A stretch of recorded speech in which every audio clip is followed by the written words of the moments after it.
The phone slipped from my hands and hit the floor with a dull thud. The photo was still on the screen. My daughter Emily wearing a wedding dress, smiling next to a man I barely knew. "Emily, did you get married?" I asked. "His mom." "Yesterday," she replied from the other end, her voice flat against the background noise of cars and footsteps. "Why didn't you tell me? Why didn't you invite me?" "It was something small, Mom. Something intimate." That word, intimate, struck me like a blow. I picked up the phone, stared at that frozen smile, and realized I had become a detail left out of the picture. I deleted the photo, and in the silence that followed, a question formed that I still can't answer. What does a mother do when she stops being part of the family? Before we continue, tell us which city you're watching from. We love knowing how far our stories reach. My name is Grace Thompson, and for 67 years I believed that family was everything. I raised my daughter Emily alone, after my husband Richard passed away. I worked in 2 houses to pay for her education. I saved every dollar so she could have the wedding of her dreams. I always imagined I would be by her side at the altar, holding her hand, watching her live what I thought was every woman's greatest dream. But last Tuesday, while having my morning coffee and scrolling through my phone, I saw a photo on Facebook that changed everything. Emily, in a white dress, standing beside her husband Andrew Garner, with only his parents, Mr. Albert and Mrs. Teresa Garner, by their side. My eyes scanned every detail of that image again and again. Emily looked radiant, happier than ever. And in the caption it read, "Our special day. Complete family. Complete family, without me." There was no invitation, no conversation, no explanation. I found out that my daughter had married the way strangers learn news online. My heart broke in a way it hadn't even when Richard died. There, sitting in my kitchen in Chicago with the cup trembling between my hands, I understood that for Emily I no longer existed as a mother, just as an inconvenient memory from the past. I called her 3 times that day. Every call went straight to voicemail. I sent messages asking if everything was okay, pretending I hadn't seen anything. The reply came late in the afternoon. "Mom, I'm fine. We'll talk later." Later. As if a daughter's wedding were something that could wait. That night, lying awake staring at the ceiling, I realized I had spent my entire life being the mother of someone who no longer needed me. In that early morning silence, a new grace began to awaken within me. In the following days, memories came back like waves. I remembered when Emily was 5 and came down with pneumonia. I worked days cleaning the Brookfield home of the Henderson family and spent nights sewing for the Carter family in Lincoln Park. For 15 days, I didn't sleep more than 3 hours a night, caring for her, taking her to the doctor, buying medicine that cost about $300. When she finally recovered, she hugged me and said, "Mom, when I grow up, I'll get married and you'll be the most beautiful godmother in the world." Those words lived in my heart for over 20 years. I also remembered her 15th birthday. I had been saving for 2 years to give her an unforgettable party. I sold some of my wedding jewelry, worked extra weekends, and gave up basic comforts. We rented Grandview Hall in Maplewood, bought the most beautiful dress I could find, hired a mariachi band, and cooked all the traditional food. That day, Emily told me I was the best mother in the world, that she would always remember everything I'd done for her. The guests said you could feel the love in every detail. Then came all the daily sacrifices to mind. The mornings I woke at 5 to make her breakfast before school. The afternoons helping with homework even though I'd never finished grade school. The nights waiting up until she came home from outings with her friends. The Sundays bringing pozole to Mrs. Louise's house, her grandmother on her father's side, so Emily could spend time with family. When she started university to study business administration, I increased my working hours. I cleaned the Henderson house Monday through Friday and waited tables on weekends. I wanted her to focus only on her studies, never to worry about money. Every time my knees hurt or my hands cracked from so much cleaning, I thought of the bright future Emily would have because of her education. But during those years she began to change. She no longer came straight home after class. There were study groups, projects, activities. Weekends were for friends I didn't know in places unfamiliar to me. When I asked how things were going, she answered with short, distant phrases. "Everything's fine, Mom. I'll tell you later." But later never came. It was during her last year of university that she met Andrew Garner. The first time she mentioned him, there was a special light in her eyes. She spoke of him constantly, how smart he was, how he came from a good family, how ambitious he was about his future. I was happy to see her smile again, but something I couldn't name made me uneasy. It felt as though Andrew represented a world I didn't belong to, a future where there would be no room for a mother who cleaned other people's houses. The first time Andrew came to dinner, I cooked homemade mole, rice, refried beans and hibiscus tea. I wanted everything to be perfect. He was polite, courteous, but I saw his eyes wandering around our small house with an expression I couldn't read. Emily looked nervous, explaining every little thing as if she needed to justify our way of life. "Your house is very nice, ma'am," Andrew said when he left. But something in his tone felt the opposite. That night Emily told me I had been too intense, that I'd asked too many questions about his family and work. "Mom, not everyone tells their life story the first time they meet." That was the first time I felt like she saw me as a problem to fix. After that, Andrew's visits became less frequent. When he came, conversations were polite but shallow. Emily spent more time with him, coming home later and later. Family Sundays grew rare, then vanished completely. "Andrew and I have plans," became her favorite phrase. When Emily graduated, I cried through the entire ceremony, bursting with pride. She had achieved what I never could, a university degree. She would have opportunities I'd only dreamed of. Afterwards, we went out to celebrate at a nice restaurant in Oakwood. Andrew had invited his parents, Mr. Albert and Mrs. Teresa Garner. It was the first time I met them formally. Mr. Albert was the manager of a major company in Lincoln Park. Mrs. Teresa had been a schoolteacher for many years before retiring. They talked about their travels, fine restaurants, and theater performances. I tried to join in, but I felt completely out of place. When I mentioned that I worked cleaning houses, there was an awkward silence that Emily quickly filled by changing the subject. That night, when we got home, she said something that cut me deeply. "Mom, I know you always try to be kind, but sometimes you say things that can be misunderstood. Andrew's parents are very refined," she said. That word stayed with me, refined. I wasn't refined. My love, my sacrifice, my dedication meant nothing compared to money and formal education. The following months were filled with growing distance. Emily got a job at an international company and Andrew had a good position too. They began talking about becoming independent, about renting an apartment together. I supported the idea, though inside my heart was breaking. "Young people need their own space," I said, pretending to be enthusiastic. When they finally moved into an apartment in an upscale area of Chicago, I was still welcome, but with conditions. "Mom, better let us know before you come just to make sure we're home," Emily would say. The spontaneity of visiting my daughter without notice was gone forever. Now I had to make appointments as if I were scheduling a doctor's visit. The visits became less frequent. First every week, then every 2, then once a month. When I did visit, the conversation revolved only around their work, their plans, their friends. I listened with interest, but they almost never asked about my life. It was as if I existed only in relation to them, as if my only identity were Emily's mother. Last Christmas, I noticed Emily and Andrew spent more time with the Garner family. "It's just that Andrew's parents have such lovely traditions," she explained when I asked if we'd have Christmas Eve dinner together like always. "But next year we'll host, right?" I insisted. Next year never came, or rather it came without me. It was in February that Emily told me she and Andrew were thinking of getting married. "That's wonderful, my dear," I exclaimed, feeling a mix of joy and anticipation. Immediately I began to plan in my mind. The church, the dress, the flowers, the food. "Have you set a date yet? How can I help?" I asked.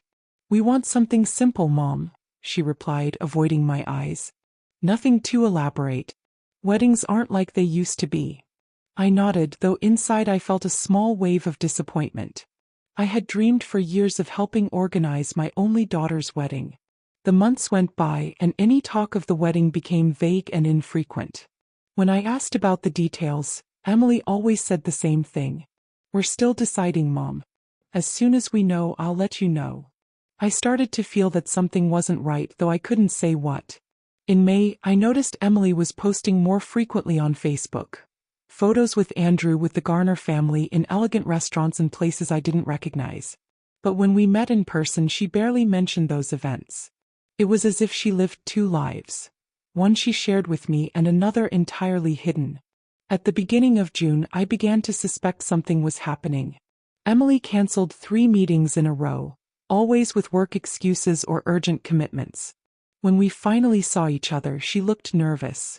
"Is everything okay with Andrew?" I asked.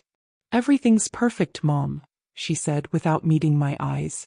"We're just very busy with work and other things." Those words echoed in my mind for days. What could be more important than including her mother in her life? The last time I spoke with Emily before discovering the truth was on a Sunday afternoon. I called to invite her to breakfast the following Tuesday. "I can't, Mom," she said. "I have an important meeting that morning." It was strange because Tuesdays had always been our special day since she was a little girl. The only day of the week I didn't work at the Henderson family's house. "What about Wednesday then?" I asked. "I don't know, Mom. Let me check my schedule and call you back." But she never called. And as always, I waited patiently for that call that never came. On Tuesday morning, when we should have been having breakfast together, I sat in my kitchen with coffee and sweet bread. I opened Facebook to see my neighbors and their grandchildren's photos, and I found the image that changed my life forever. There was Emily, more beautiful than ever, in a simple yet elegant wedding dress, smiling beside Andrew in what was clearly a wedding ceremony. In the background were the joyful faces of Mr. Albert and Mrs. Teresa Garner, elegantly dressed, posing as the only witnesses of a moment that should have been mine too. The caption read, "Finally married. Thanks to our families for making this day perfect." Our families. Plural. Yet I was nowhere to be found. I wasn't in the picture. I wasn't in the comments. I wasn't in the story that was supposed to include my entire life. I read every comment.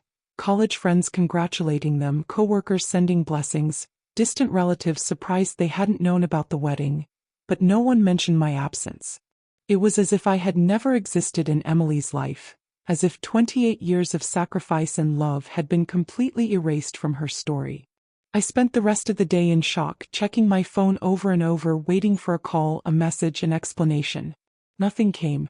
Emily went on with her life, posting honeymoon photos from Miami, thanking people for their congratulations and sharing moments of happiness from which I'd been completely excluded. That night, lying in bed and staring at the ceiling of my small room, I understood something that hurt more than I ever thought possible. My daughter hadn't simply forgotten to include me in her wedding. She had chosen to exclude me. She had decided that I didn't belong in the most important day of her life. And in that painful moment of clarity, I realized that my life as I knew it was over. But what Emily didn't know was that her mother, Grace, had been saving much more than pain through all those years of sacrifice. I had been saving a strength I didn't know I possessed, a dignity that had slept but never died, and a will powerful enough to change everything. The woman who got out of bed that Wednesday morning was no longer the one who used to wait patiently to be part of her daughter's life. She was a woman who finally understood that some absences speak louder than any presence, and that sometimes the greatest love a mother can show is respect for her own dignity. That silent dawn in Chicago, while the bells of the community church struck 3 in the morning, Grace Thompson made her first truly independent decision in almost 30 years. If she was no longer welcome in Emily's life, then Emily would no longer be welcome in hers. But this story was only beginning, and what came next would change all their lives in ways none of them could have imagined. The following days passed like a heavy fog that wouldn't let me see where my life was heading. Emily didn't call to explain anything. She didn't show up. She didn't show even the slightest hint of regret. She kept posting honeymoon photos from Miami, smiling in her white dress, walking the beach with Andrew as if nothing had happened, as if I were just another faceless follower on her social media. Every new photo was a silent confirmation that I was no longer part of her life, as if our story had been erased in one swift motion. I tried to distract myself with house chores, with Wednesday Mass at the community church, with small conversations at my door with Mrs. Margaret, my lifelong neighbor. But no matter how much I tried to appear calm, the pain stayed, buried deep in my chest, a constant sadness that made it hard to breathe. It was like a shadow that wouldn't leave, a wound that refused to heal. One afternoon, while sorting through old papers in the wooden chest that had belonged to my mother, the memories came back with a force that made me tremble. I found birth certificates, vaccination cards I had kept so carefully, and school reports where Emily had earned straight A's. I remembered every sacrifice. The sleepless nights spent sewing dresses for neighborhood ladies to pay for her English course at the language academy. The times I ate nothing but bread and salt so she could have meat on her plate. I remembered her birthdays, the gifts I'd saved for all year, the days she came home crying because her friends wore brand-name clothes. And the next day, without hesitation, I'd go to Jefferson Market to find exactly what she wanted, even if it meant falling behind on rent.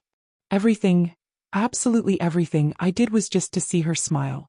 All those years, Emily always had a reason to keep me on the sidelines of her life. First it was school, then work, then her boyfriend Andrew, who she said didn't get along with mothers-in-law. And I, as always, accepted, understood, and adjusted to her schedules, her moods, her decisions. But looking back now, I realized I had slowly disappeared, becoming smaller and smaller in her world until I was invisible. Someone who didn't even deserve to know her daughter was getting married. The Emily I raised, the one I loved unconditionally and always put above everything, had turned into a stranger. A woman who gave me crumbs of attention only when it suited her. That Thursday afternoon, while organizing family photos in an old shoebox, I found one that made me cry harder than I had in years. It was from the day of her first communion. Emily was 8, wearing a beautiful white dress made by Mrs. Beatrice Evans, the seamstress from Brookfield. In the photo, she hugged me tightly and smiled with a pure, sincere joy that broke my heart to remember. I was smiling too, but now I could see something in my own eyes I had lost. The absolute certainty of being loved by my daughter without conditions. I remembered that day perfectly. I had saved for 6 months to organize that celebration. We rented Grandview Hall on Riverside Avenue, invited all the family, cooked red pozole and carnitas, made horchata, and ordered a special 3-layer cake from the local bakery. Emily felt like a princess, running from table to table, greeting everyone and proudly saying, "That's my mom, the most beautiful in the world." That night, after everyone left, she helped me clean up and said, "Mom, when I grow up and have my own parties, you'll always be the most important person.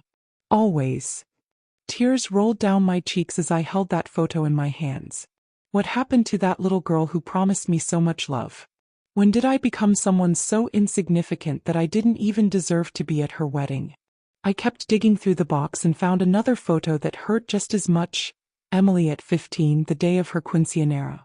We had rented Grandview Hall again, this time in Maplewood. There was a mariachi band, food for 150 guests, and an orchestra for the waltz. I had worked double shifts all year to give her that celebration. Cleaning houses by day, babysitting at night, selling tamales on weekends at the neighborhood fair. All to see her happy, to give her the party she deserved. In that photo, Emily and I were dancing together, mother and daughter, while the mariachi played a special song. She had asked to dance to Los Manonitas because she said it was our song. "Mom, you used to sing it when I was sick and it always made me feel better," she told me that night. "I want to dance to it with you so everyone knows how much I love you." Those words now sound like they belonged to another life. How did I go from being the person who comforted her when she had a fever to becoming someone she was ashamed of in front of her new family? I kept searching and found a letter Emily had written to me when she was 18, right before starting college. It was written on pink paper with her neat round handwriting, filled with little hearts along the edges. "Dear Mom, tomorrow I begin a new stage of my life. But I want you to know that nothing I achieve will ever be possible without you. You are my hero, my example, the bravest woman I know. When I grow up, I want to be a mother like you, loving, hardworking, someone who always puts family first. I love you with all my heart. You'll always be the most important person in my life. Your loving daughter, Emily." I read that letter 3 times before I could believe what I was seeing. Could it really be that the same person who wrote those words was the one who had now excluded me from the most important day of her life? The same girl who once promised I'd always be the most important person? I sat on the bed, the letter trembling in my hands, and cried like I hadn't cried since the day we buried Richard. I cried for the little girl who wrote those words and for the woman she had become. I cried for all the dreams I had about being the mother of the bride. I cried for all the times I imagined helping her pick out her wedding dress, planning her bridal shower, walking her down the aisle. I cried for the relationship between mother and daughter I believed was real, but now understood had only existed in my imagination. After so many tears came anger, a kind of anger I had never felt in my 67 years. How could she treat me like that after everything I did for her? How could she be so cruel, so ungrateful? I repeated over and over. I had sacrificed my youth, my social life, my own dreams. I had worked until my bones ached just so she could have the opportunities one never did. And this was how she repaid me? With humiliation, with exclusion, with forgetfulness. But after anger came something worse, shame. I started to wonder if it was my fault. Had I been too intense, too clingy, too ignorant for Emily's new sophisticated life? I remembered the faces of Mr. Albert and Mrs. Teresa Garner the first time they met me. That subtle expression I hadn't understood back then, but now did, pity mixed with discomfort. To them I had been the embarrassing mother-in-law to be tolerated, not accepted. I stood up and looked at myself in the mirror on my dresser. There she was, Grace Thompson, with gray hair, rough hands from years of cleaning, and wrinkles around her eyes that told stories of endless effort. I wasn't elegant like Mrs. Teresa. I hadn't traveled the world. I didn't speak English fluently. I knew nothing about wine or theater. I was a simple woman who did the best she could with what she had. But did that make me less valuable? Did that justify my own daughter treating me like I didn't exist? That night I couldn't sleep. I stayed awake, remembering all the signs I had ignored. Family dinners that became rare, phone calls that grew shorter, visits that required notice in advance. It had all happened so gradually, so silently, that I didn't realize I was being erased from Emily's life. On Friday morning, with my heart aching, I decided to call my sister Helen Baker, who lived in Denver. I needed to talk to someone, to let it all out, to ask for advice. Helen had always been the straightforward one, the sister who never sugarcoated anything. "She got married without telling you," she shouted when I told her what had happened. "That girl's lost her mind. How can a daughter do that to her mother?" I told her everything, from the first changes in Emily's attitude to the moment I found out about her wedding on Facebook. Helen listened quietly, which was rare for her. Finally, she spoke in a serious tone. "Grace, I told you this would happen. You gave that girl too much. You spoiled her, put her on a pedestal, and now you're paying the price. Children need limits. They need to learn that respect has to be earned and maintained." Her words hurt, mostly because I knew there was truth in them. I had always given in to Emily. Always yielded to her whims. Always put her needs before mine. But I did it out of love, because I wanted to give her everything I never had. "So what am I supposed to do now?" I asked, sobbing. "Now," Helen said firmly, "you're going to do what you should have done years ago. You're going to live for yourself. Emily has already decided what place you hold in her life. Now it's time for you to decide what place she'll hold in yours." After hanging up, I sat in the kitchen for hours thinking about her words. He was right. Emily had made it clear what my place was in her new life. None. It was time for me to decide what place she would have in mine. On Saturday morning, while having my coffee and sweetbread like I always did, the phone rang. It was an unknown number, but when I answered, I heard her voice. "Hi, Mom. How are you?" Emily said cheerfully, as if nothing had happened. "I'm fine, sweetheart," I replied, steadying my voice so it wouldn't shake. "We're back from our honeymoon," she continued. "It was amazing. We went to Miami. Andrew and I want to stop by this afternoon to tell you all about it." After 15 days of silence, after excluding me from her wedding, now she wanted to tell me everything, as if I were just a friend to gossip with about her vacation. "What time are you coming?" I asked. "Around 5, if that's okay. We'll bring pictures and some little gifts we bought for you." Little gifts. As if a few cheap souvenirs from Miami could make up for the biggest humiliation of my life. "All right," I said calmly. "I'll be here." After hanging up, I stayed there holding the phone, not knowing what to feel. Part of me was happy to see her again, to hug her, to tell her how much I'd missed her. But another part, stronger every minute, was furious at how coldly she had treated me, how easily she assumed everything would just go back to normal. I spent the rest of the day cleaning the house, making hibiscus tea and buying fresh sweet bread from the corner bakery. The same routine as always whenever Emily came over.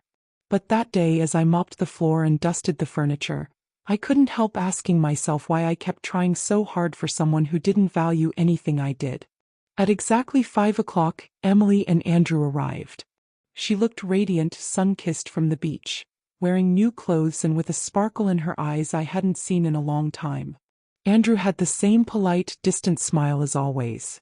"Mom," Emily shouted, hugging me as if we were the best friends in the world. "I missed you so much. Look how tan I got." I hugged her back, breathing in her expensive perfume, so different from the scent she used when she lived with me. Everything about her had changed. Her clothes, her hairstyle, even the way she spoke. It was as if the Emily I knew had been replaced by a new, improved version that no longer included me.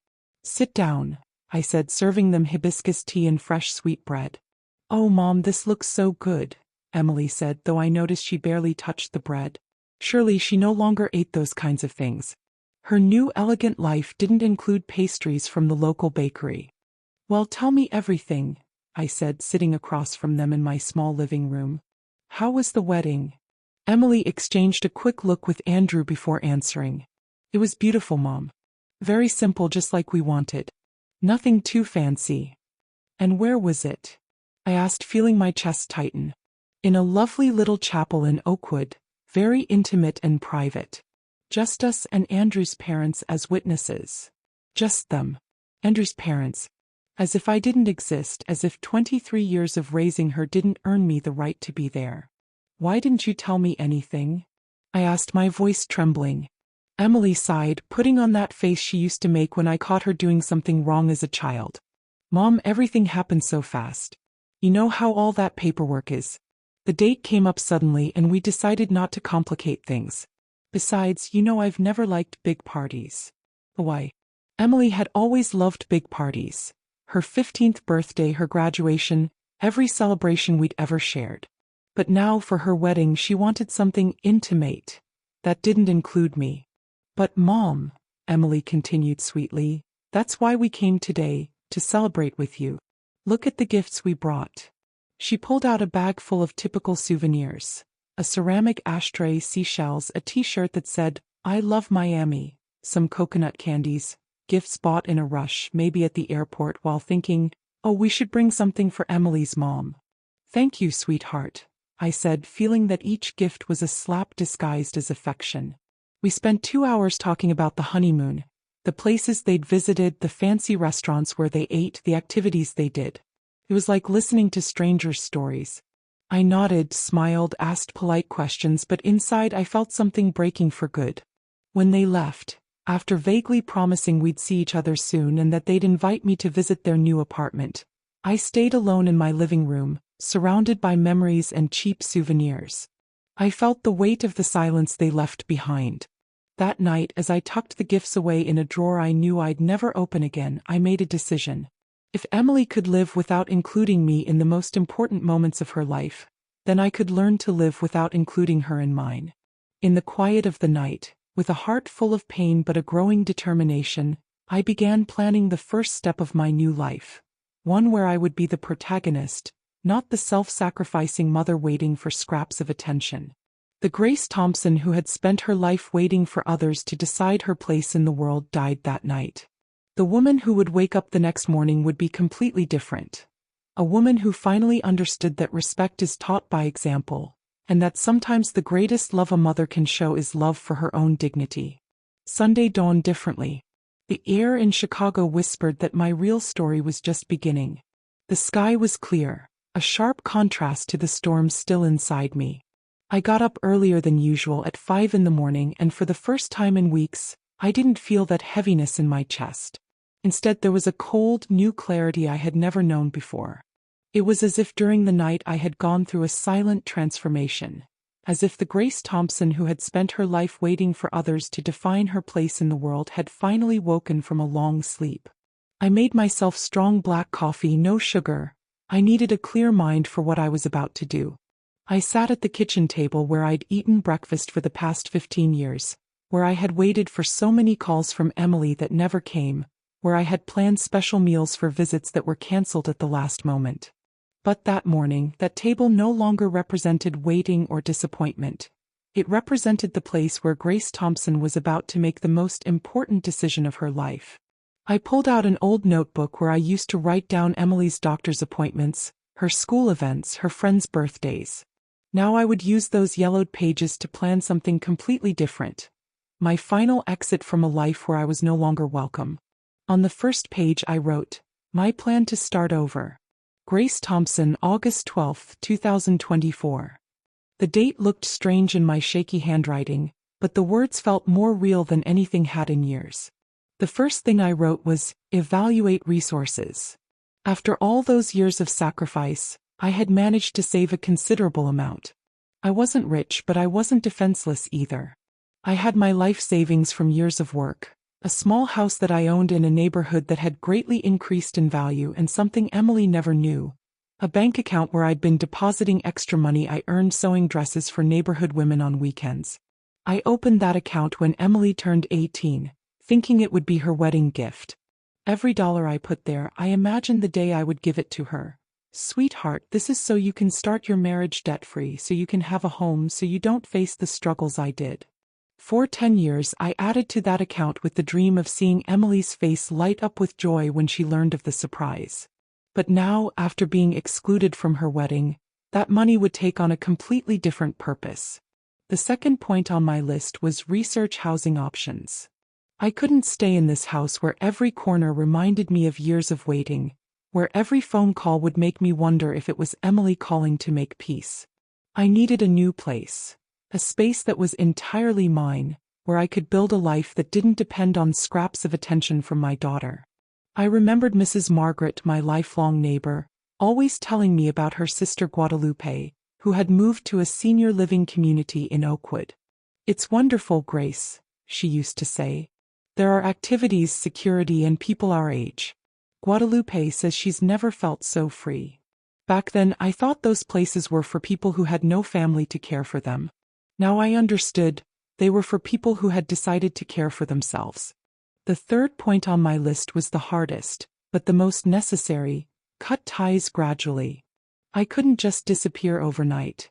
That would cause unnecessary drama and give Emily excuses like, "My mom's always been dramatic. That's why we didn't include her." No. My departure had to be as silent and dignified as my entry into Andrew Garner's life. Gradual, respectful, but final. After breakfast, I showered and put on my navy blue Sunday dress, the one I used to wear to Mass at the community church. But that morning I wasn't going to Mass. I was beginning the most important research of my life. I grabbed my purse, slipped my notebook inside, and left home with a determination I hadn't felt in years. My first stop was the local bank. It felt strange walking through the streets of my neighborhood, knowing each step was taking me farther from the life I'd known for so long. Mr. Morgan, the consultant who had managed my accounts for the past 10 years, looked surprised to see me outside the bank on a Sunday morning. "Good morning, Mrs. Thompson." He greeted me when he recognized me. "All good, everything in order, Mr. Morgan," I replied with a smile I didn't even know I could make. "I'm just reviewing my options. I might need to make a few transfers this week." "Of course, Mrs. Thompson. I'll be available on Monday if you'd like to go over your accounts in detail." "Thank you very much. See you Monday." That small conversation gave me more energy than I could have imagined. For the first time in years, someone spoke to me as if I were capable of making important decisions, not as an old lady who needed others to handle her money. From there, I went straight to Oakwood, to the senior community Sunny Haven residences that Mrs. Margaret's sister had told me about. From the moment I stepped off the bus, I understood why she loved it so much. It was clean, bright, with well-kept gardens and a peaceful atmosphere I hadn't felt in years. The receptionist, a kind woman named Laura, greeted me with a genuine smile when I explained that I was interested in learning more about the place. "I'm so glad you came," she said enthusiastically. "We actually have 2 lovely apartments available right now.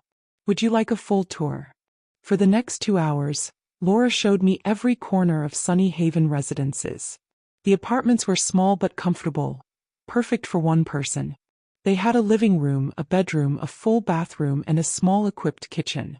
What I loved most was the balcony overlooking the gardens, where I imagined drinking my morning coffee and watching the sunset in the evening. "We have lots of activities," Laura explained as we walked through the common areas. "Yoga on Mondays, embroidery and knitting on Tuesdays, Mass on Wednesdays in the chapel hall, ballroom dancing on Thursdays, movie nights on Fridays. On weekends, we organize trips to places like Lake Tahoe, Miami, or Charleston." Every activity sounded like something I would enjoy, things I had never done because I was always waiting for Emily's schedule to clear. "And are the residents happy here?" I asked. "Well, Mrs. Thompson," Laura said honestly, "most people come here after complicated family situations. Some have lost their partners. Others have children who live far away. Some just want more independence. At first they arrive sad and nostalgic, but after a few months they change, they're happier, more active, more alive." More alive. Her words stayed with me. How long had it been since I truly felt alive? How many years had I spent merely existing, waiting for my daughter to include me? "What are the requirements to live here?" I asked. Laura explained the whole process. You had to be 60 or older, have stable income to cover the monthly fee, and pass a basic medical evaluation to ensure you could live independently. My health was excellent. The monthly cost included maintenance, security, activities, and basic services. It was a considerable amount, but manageable with my savings. "How long does the admission process take?" I asked. "If you bring all the documents this week, we could have everything ready in 15 days, Laura said kindly. "Are you interested in one of the apartments we saw?" I looked again at the apartment with the balcony facing the gardens, where I'd seen several residents chatting happily under the shade of a big tree. At that moment I made a decision that surprised me with how clear and quick it was. "I'll take the one with the garden view," I said without hesitation. "Excellent choice," Laura exclaimed. "That's one of our most requested units. Here's the list of documents you'll need and the contract to review at home." I returned home that afternoon with a feeling I hadn't experienced in years. Hope. But it wasn't hope that Emily would change, nor that things would go back to the way they were. It was the hope of a new life that depended solely on my own choices. That night, instead of watching TV like I usually did on Sundays, I organized my papers.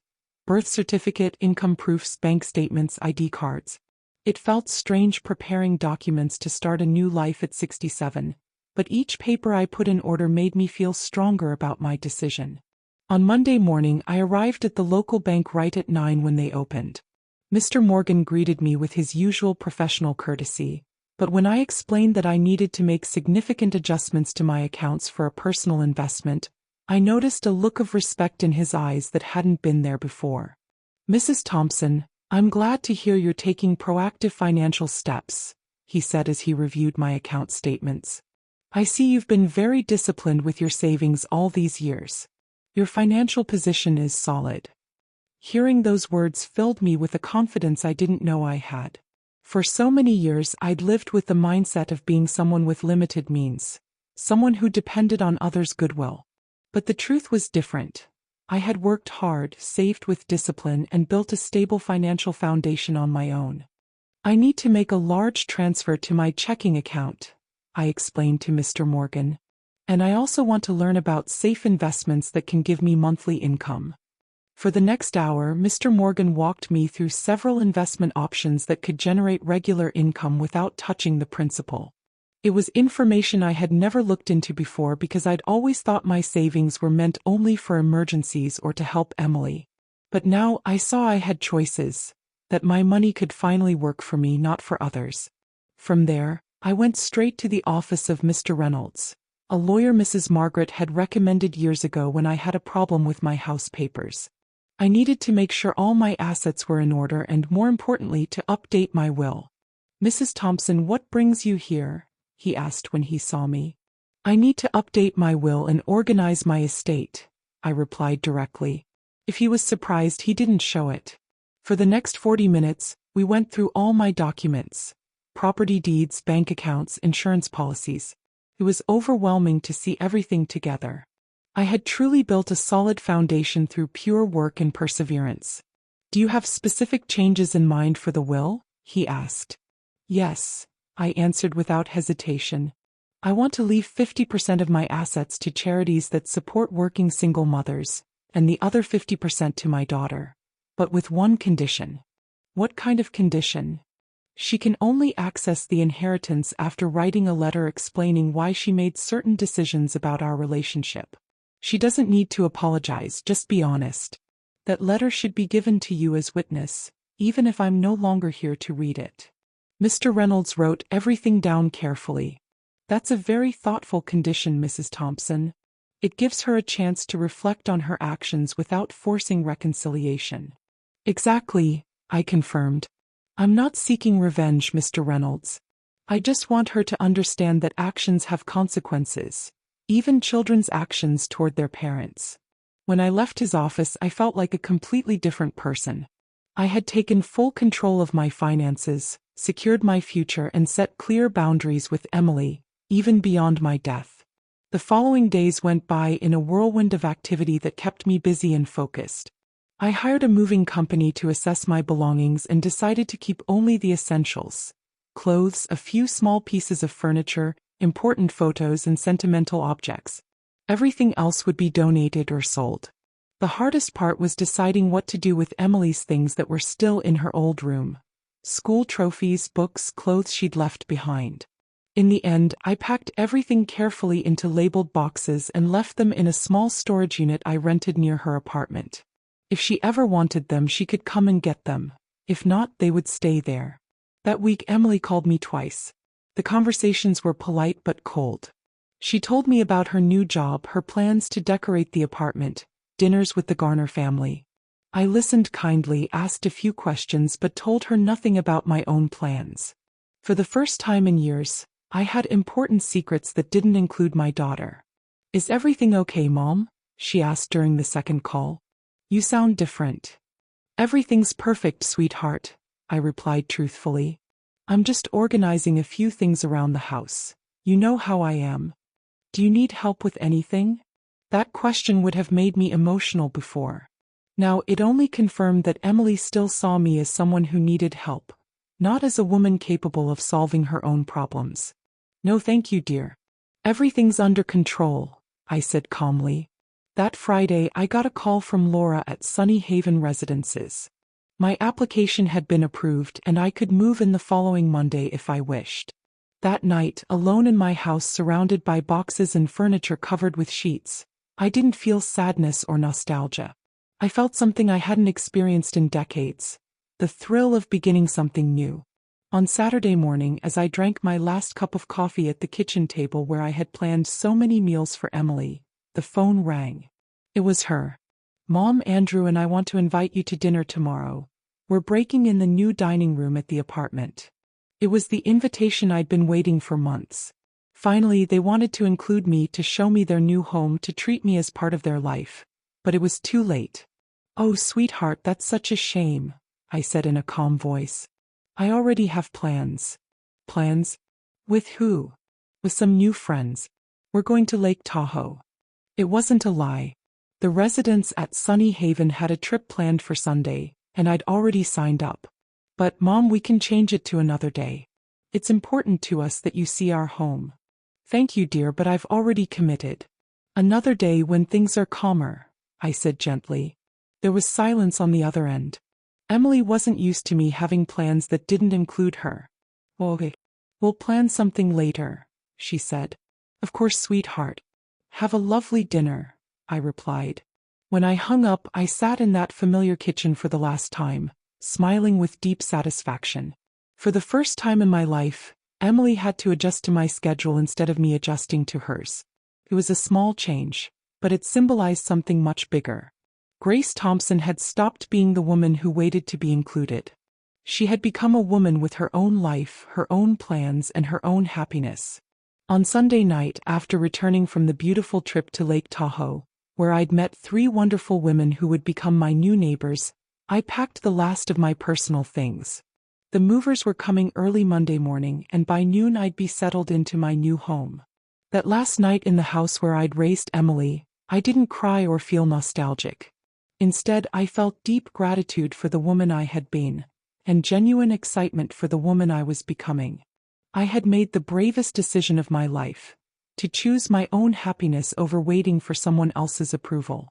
Early Monday morning, as the movers loaded my few belongings, I took one last look at every room in the house. In Emily's old bedroom, now completely empty, I whispered a silent goodbye. Thank you for teaching me that true love sometimes means knowing when to walk away. The Grace Thompson who left that house that Monday morning was a completely new woman. One who had learned that dignity is non-negotiable, that respect is taught by example, and that it's never too late to start over when you make the right choice. As the moving truck drove toward Oakwood, to my new life at Sunny Haven Residences, I sat in the passenger seat, smiling toward the future. For the first time, I didn't know exactly what awaited me, and that uncertainty felt like the most beautiful kind of freedom. The first week at Sunny Haven felt like a dream I didn't want to wake from. Each morning, I woke up in my new apartment, made coffee in my small kitchen, completely mine, and stepped out to the balcony overlooking the gardens. There I had already met my new neighbors. Mrs. Isabel Coleman, 72, a retired elementary school teacher. Mrs. Olivia Grant, 69, a former government worker with fascinating stories from her youth.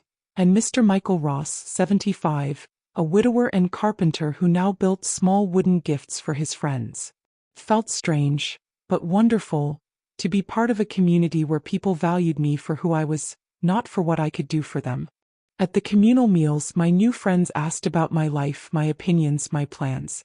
No one saw me as someone's mother or the awkward mother-in-law.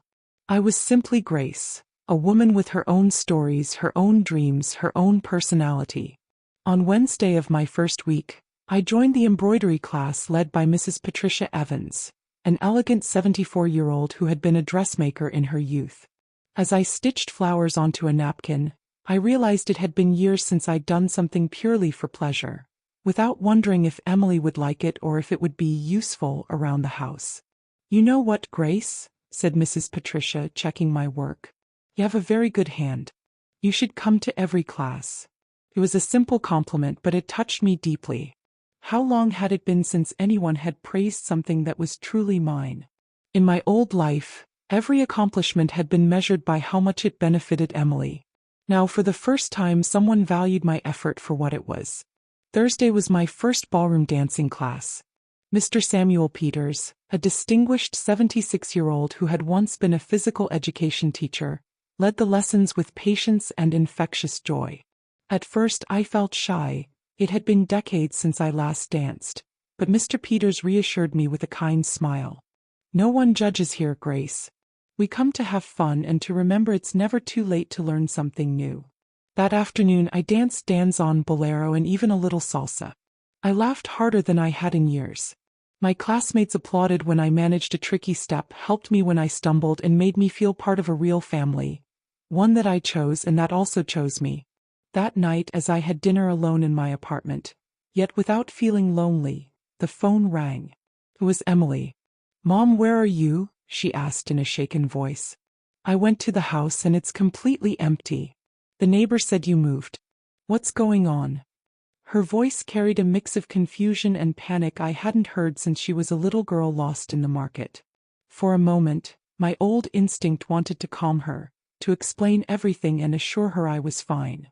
But the new Grace, the one who had emerged these past few weeks, stayed calm. "I'm fine, sweetheart," I said steadily. "I moved to a place that's more suitable for my age." "More suitable? What does that mean? Why didn't you tell me?" "Because they were personal decisions that didn't require your approval," I answered firmly but without anger. There was a long silence. Emily wasn't used to me making big decisions without consulting her, even though she'd been making hers for years without asking me. "Where are you living now?" "In a place where I'm happy, sweetheart." That's what matters. Mom, you're scaring me. This isn't like you. Are you mad at me for something? That question would have undone me before. I would have rushed to say I wasn't angry, that I loved her, that I just wanted us to be happy together. But now I saw it for what it was, an attempt to restore the old pattern where I was responsible for her emotions. I'm not angry, Emily. I'm living my life. What does that mean? It means I've learned that I have the right to make my own decisions, to have my own plans, and to be happy without depending on anyone's approval. Another silence. I could imagine Emily trying to process this version of her mother she had never met before. Can you tell me where you are? Andrew and I are worried. Andrew and I. Always Andrew and I, as if they were one voice deciding about my life. Still, there was something new in her tone. For the first time in a long while, she sounded genuinely worried for me, not just upset because I wasn't available when she needed me. I'm at Sunny Haven Residences in Oakwood, I finally said. It's a lovely community for people my age. A nursing home? The word stung, though it didn't surprise me. For Emily, any place where older people lived was a home for the elderly. No, sweetheart. It's a place where I live independently, surrounded by people in the same stage of life. I have my own apartment, my own activities, and my own social life. Social life. There was genuine surprise in her voice, as if she had never imagined that I could have a life that didn't revolve around her. Yes, Emily. I have new friends, activities I enjoy, and plans that don't include waiting for you to have time for me. The words came out more directly than I had planned, but I didn't regret saying them. It was time for Emily to understand the consequences of her choices. Mom, we've always made time for you, Emily said. Really? Did you make time to include me in your wedding? I asked. The silence that followed was long and heavy. It was the first time I had mentioned the wedding directly, and we both knew that subject had haunted every conversation since. Mom, I already explained. Everything happened so fast, it was something very simple.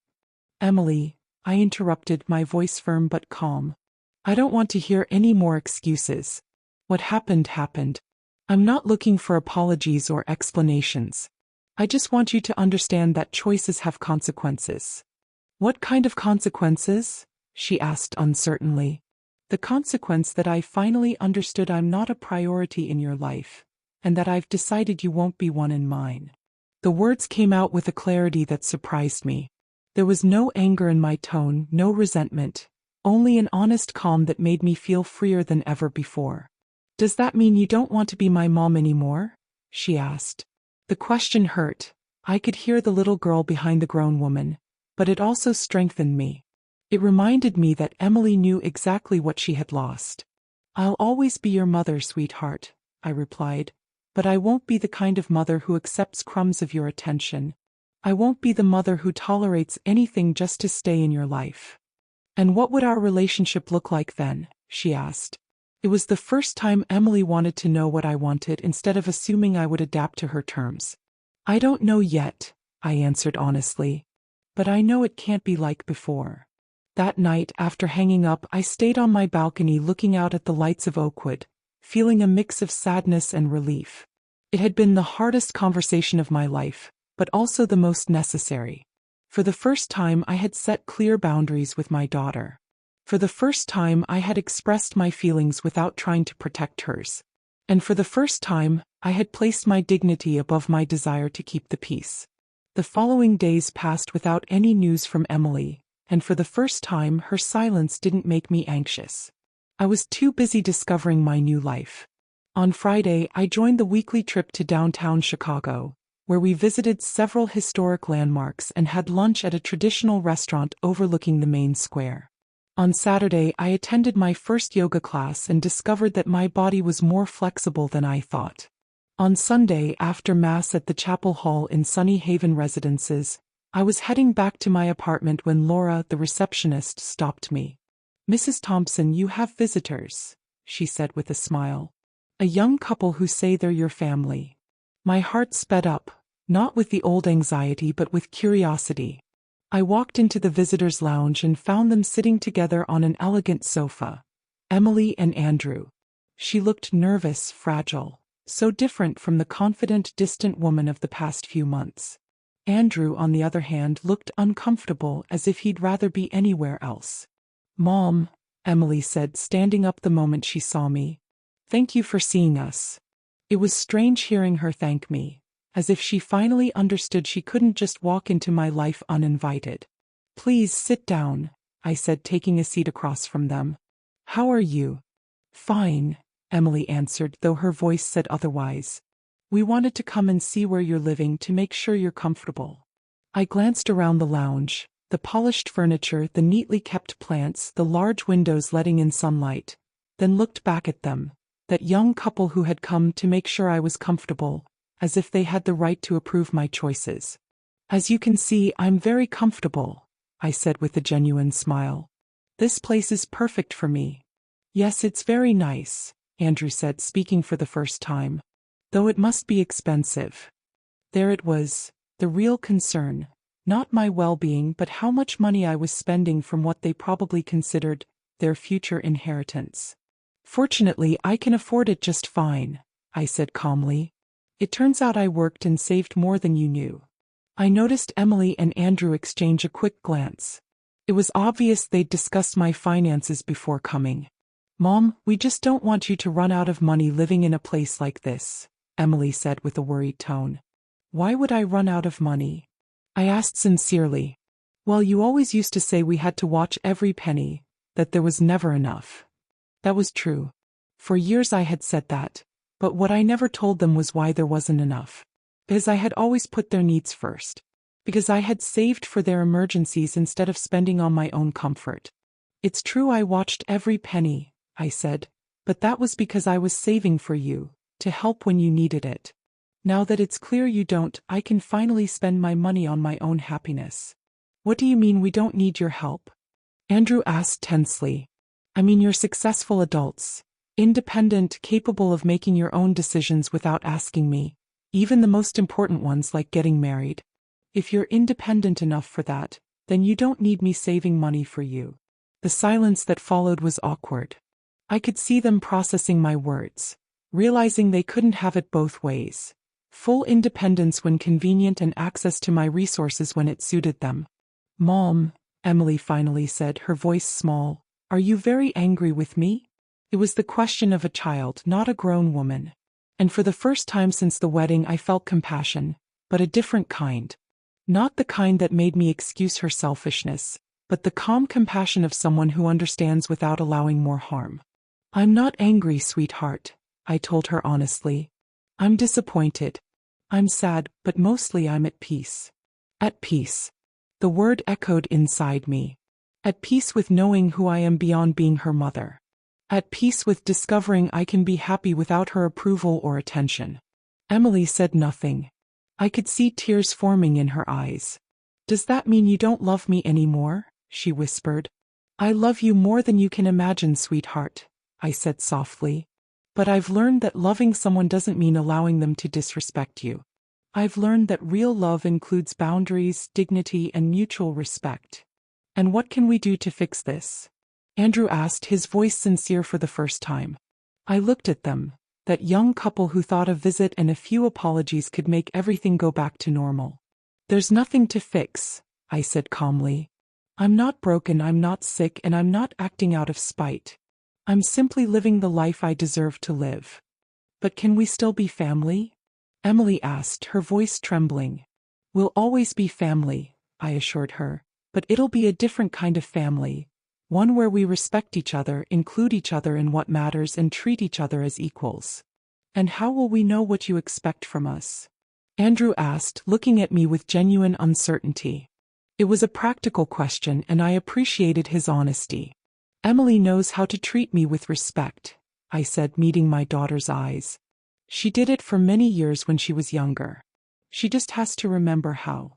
Emily nodded slowly, as if she finally understood there was no quick fix, that she'd have to truly work to rebuild our relationship.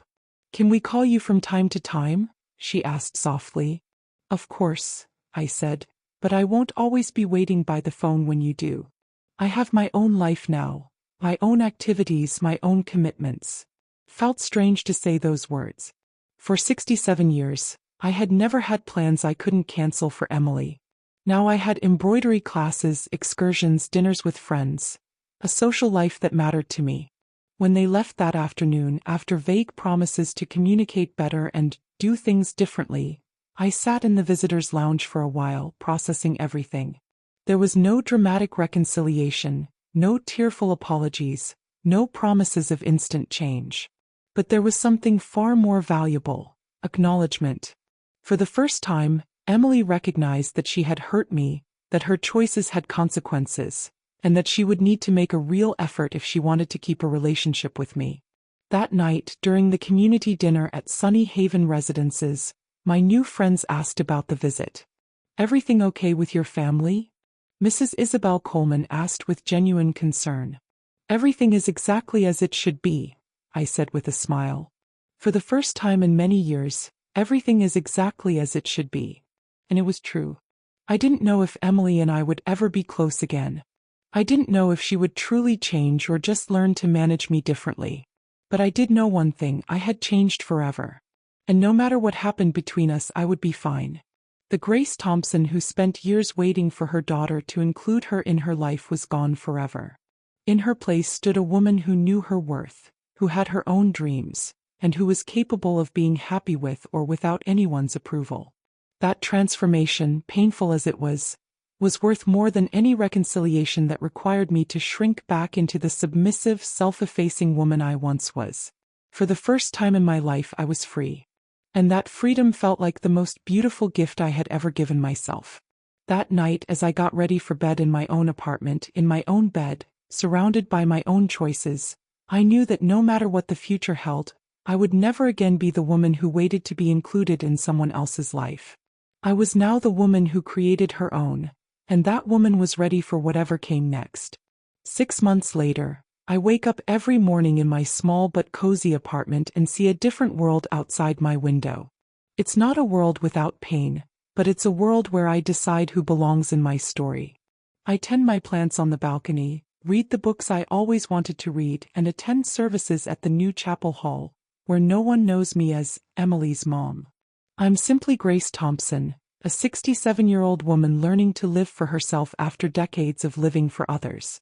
Sometimes I get calls from unknown numbers. I know they're from Emily trying to reach me from other phones. I hear her voice on my voicemail, always crying, always apologizing, always promising she'll change. But some exclusions cause wounds too deep to heal with words alone. Some rejections are too final to be undone by simple regret. Emily had the chance to include me in the most important moment of her life, and she chose to leave me out. Now I choose to leave her out of mine. In these months, I've learned that the loneliness I feared doesn't exist when you live in peace with yourself. My days are full of things that feed my soul. Embroidery classes with Mrs. Patricia Evans, Thursday dances with Mr. Samuel Peters, weekend trips where I explore places in Illinois I'd never visited before. At the community dinners, my friends listen attentively when I tell stories from my youth, share recipes my mother taught me, or comment on the shows we watch together in the afternoons. Yesterday at the supermarket, Mrs. Estelle Parker recognized me and told me that Emily was offering a reward for anyone who knew where I was. I smiled kindly and said that sometimes, people find each other only when they're ready. I feel no anger, no vengeance, no hatred, only peace. The peace of someone who made the right choice at the right time. Emily learned, in the hardest way possible, that mothers have feelings too, that love has limits, and that some doors once closed never open again. Last week I received a formal letter delivered by a lawyer. It was from Emily, typed neatly, without tear stains, without trembling handwriting. In it, my daughter explained, with a coldness that stunned me, her reasons for excluding me from the wedding. She wrote that it had been a practical decision, that the Garner family had insisted on keeping the ceremony small, that they didn't want to hurt my feelings but also didn't want to create conflict with her new in-laws. I read that letter 3 times before fully understanding what I was reading. Emily had reduced the most painful moment of my life to a practical decision. She had turned my exclusion into a matter of family diplomacy. There was no acknowledgement of the hurt she had caused, no understanding of the sacrifice it had taken to raise her alone, no gratitude for the years of unconditional love I had given her. That letter confirmed what I already knew in my heart.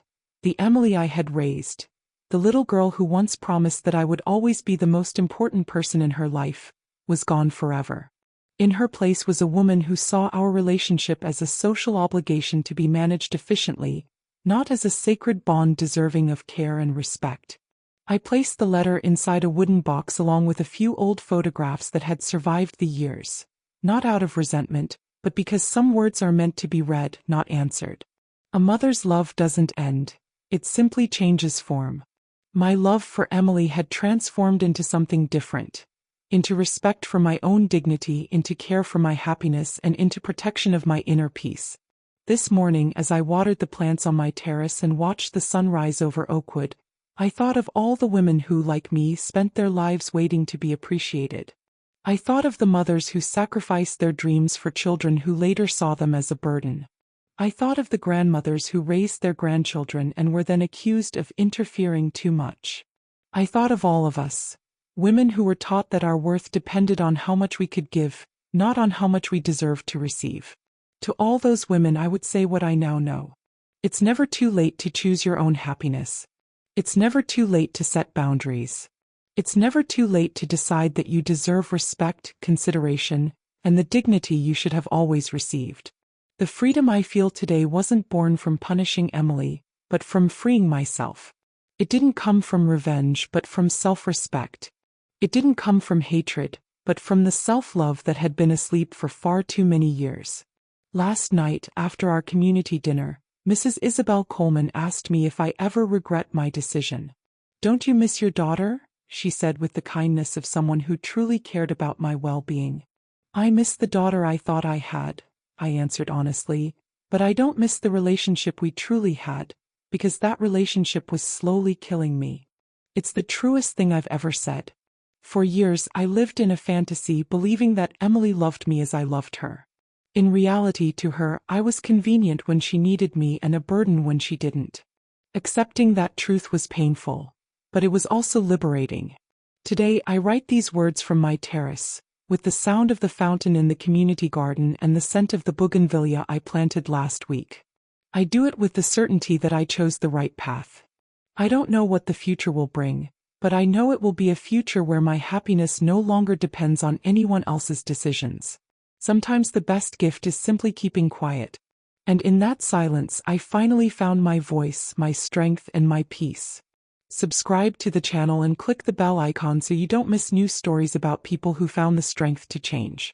And leave a like if you believe that everyone deserves a second chance, and that it's never too late to become better.